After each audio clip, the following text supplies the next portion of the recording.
Welcome back to the Game Closet. We're here at the local Spirit Halloween so we can get in the mood for horror video games. Here is one of my personal favorites. It's game number 1.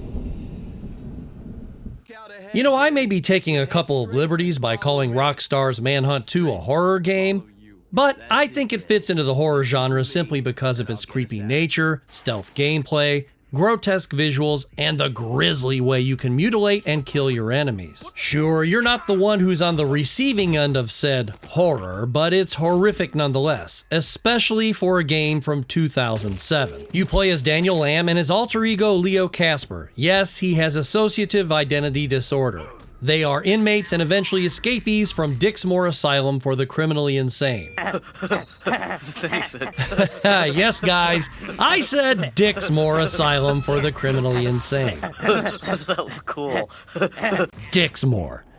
Anyway, they will stop at nothing to recover memories of his life before incarceration and treatment. Now, this 16-year-old game is dated visually and control-wise by today's standards, but it's still fun to play even though the single-stick movement makes it a little difficult to precisely control Daniel. Although I've never played the Wii version of this game, I've heard that it has better controls and you can even utilize the motion controls to use the nunchuck cable to strangle your victims.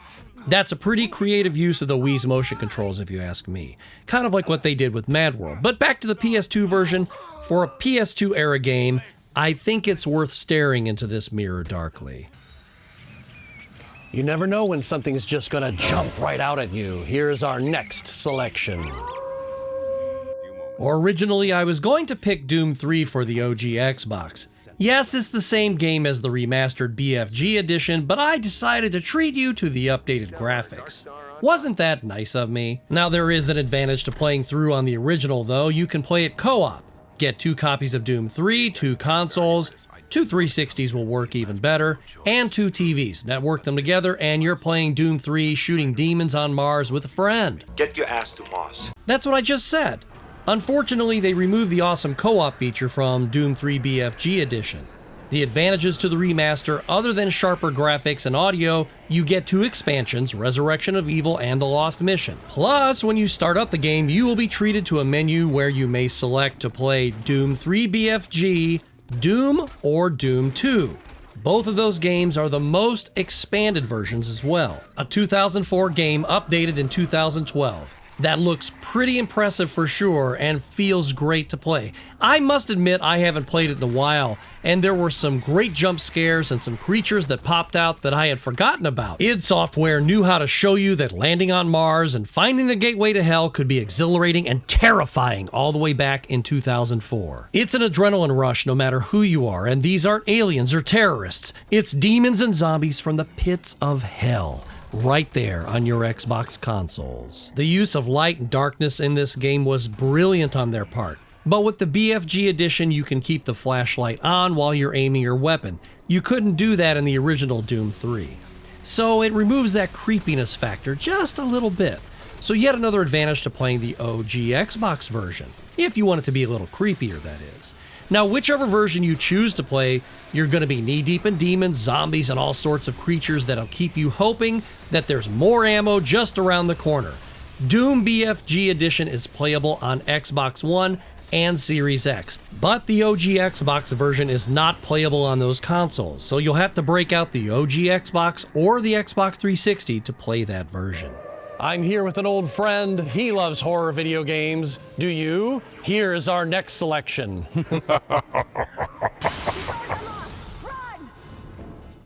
The tagline for the movie Alien said, "In space, no one can hear you scream." And for Isaac Clarke, that chilling truth is his constant companion all through his experience in the game Dead Space. The version you are seeing here is the original being played on the PlayStation 3, not the 2023 remake. Now I'll get around to the remake when I find it at a more agreeable price. Isaac's experience aboard the spaceship Ishimura, in my opinion, is one of the top 10, no, maybe the top 5 survival horror games of all time. Isaac is an engineer aboard the Kellyan traveling to the Ishimura to investigate what's happened to his girlfriend Nicole. He and his fellow crewmates are to dock with the Ishimura during its illegal mining mission around the planet Aegis 7 when the Kellyan crashes into the quarantined Ishimura. Isaac and a couple of other surviving crewmates board the Ishimura after the necromorphs destroy the Kellyan. What are necromorphs, you ask? They're the zombified infected caused by the mysterious red marker, an alien monolith of unknown horrific power. Isaac suffers hallucinations and episodes of psychosis during his adventure and as the engineer navigates through the ship via a tram system to make all the repairs and fight off the undead. Weapon and suit upgrades are available as you go, but one thing that I became alarmingly aware of when I went through the game this time around is that on normal mode, the survival in survival horror is just that, surviving. Because ammo or the money to buy it is very scarce. It caused me to backtrack a lot, and it caused me to sell things that I didn't want to sell. Plus, it caused me to get really creative just to survive. At times, my heart was pounding, and I never thought I was going to get to the end of the game. My original run-through back in 2009, I had to have played it on easy, because this run-through, I had a really difficult time. Now, that doesn't mean that I didn't enjoy it, but it shows you the difficulty of Dead Space just on a normal setting. I'm sure the remake is even better than the original, and when my nerves are ready for it, I will give it a try. But before I do that, I have to play Dead Space 3. Ah, the backlog life. Don't be afraid. Our next game is coming right up. A young woman was found wandering, barefoot, pregnant, and alone on a barren stretch of highway 100 miles from the nearest... I was not prepared for Outlast 2. Not at all. I have the Outlast Trinity, but decided to play this one first as I heard so much about this one that I had to just jump right in. Go ahead, call me crazy. Go ahead, call me crazy. By the way, the footage you are seeing here is on the Xbox One. My expectations were, yay, another survival horror game. Where are my guns at? Well, you get no guns. Yes, not unlike socialist and communist countries, you will have nothing to defend yourself with except for your ability to hide and beg when the bad people come for you. In this psychological survival horror, you play as Blake Langerman, a cameraman who is accompanied by his journalist wife, Lynn, who are investigating the murder of a pregnant woman in the Arizona desert. When your helicopter suddenly crashes, you and Lynn are separated, and your only weapon is your ability to scream. I mean hide, while you look for Lynn. You eventually find her, but are separated again, and you find yourself in the midst of an insane religious cult's vast compound by the name of Temple Gate, and they're at war with another insane sect of heretics. Now, you can take your own footage in the game with your video camera, or you can rely on the already created footage provided in-game. Now, that's what I did because I didn't want to free up any space just for new footage. One frustration you will encounter is that a lot of the time you will need to use your camera's night vision in order to see. But that takes battery power, and sometimes finding batteries is a pain in the ass. This is the world's most power-hungry camera too, so be prepared to fumble around in the dark occasionally. The story takes hallucination side trips through Blake's childhood and his experiences at his Catholic elementary school where he and Lynn knew a girl named Jessica. As you play the game, it takes many twists and turns, and if you're okay with playing a survival horror game where you don't get to shoot anyone, where you truly get to just survive, then Outlast 2 is for you. I did find it to be a frustrating game simply because I felt absolutely helpless, and that's exactly the point of Outlast 2. No matter how afraid you get, sometimes you just like the things that go bump in the night. Here is The Evil Within 2.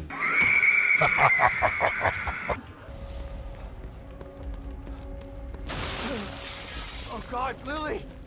You know, the Resident Evil franchise is one of my favorite horror franchises, but in my opinion, the Evil Within franchise, with only 2 entries so far, is just as creepy, scary, and disturbing, and has the right balance of action and light puzzle solving. There is a mystery here. Your character, Sebastian Castellanos, is dragged into because of his direct involvement from the first game. So he is reluctantly dragged into helping to get to the bottom of this mystery, which involves his daughter. It looks like we have a real mystery on our hands. That's right, gang, a mystery where Sebastian's daughter Lily was supposed to have died in their house fire, But apparently that isn't true. Following the apparent death of his daughter and divorce from his wife Myra, Sebastian is discharged from the police force and he crawls to the bottom of a bottle. Discovered pickling his liver at a local bar, Sebastian is taken to a Mobius facility where they have been working on a virtual reality STEM system with Lily as the core of a small town simulation called Union. Mobius has lost control of the simulation and lost contact with Lily, so Sebastian agrees to help the Mobius operatives in hope to reach Lily. Once inside, you're faced with the peaceful town of Union's people, either murdered or turned into murderous monsters and creatures of nightmares by a supernatural being who is killing Mobius operatives. Now, if that all sounds complicated,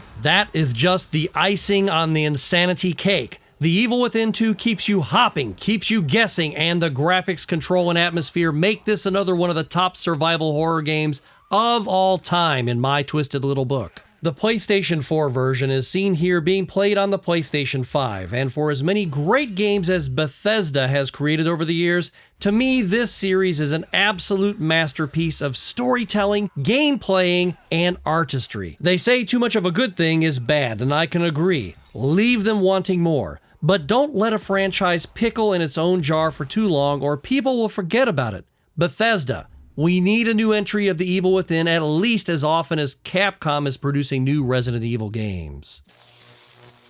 We hope you liked this week's segment on horror video games. Come next week when the undead shall surely walk the earth. Hey, thanks so much for watching. Please hit the like button because it helps the YouTube algorithm spread the video to more awesome people just like you. Subscribe for more here in Dr. Scott's Game Closet, and there's plenty more where this one came from, so click on a video for more video game shenanigans. We'll see you all very, very soon.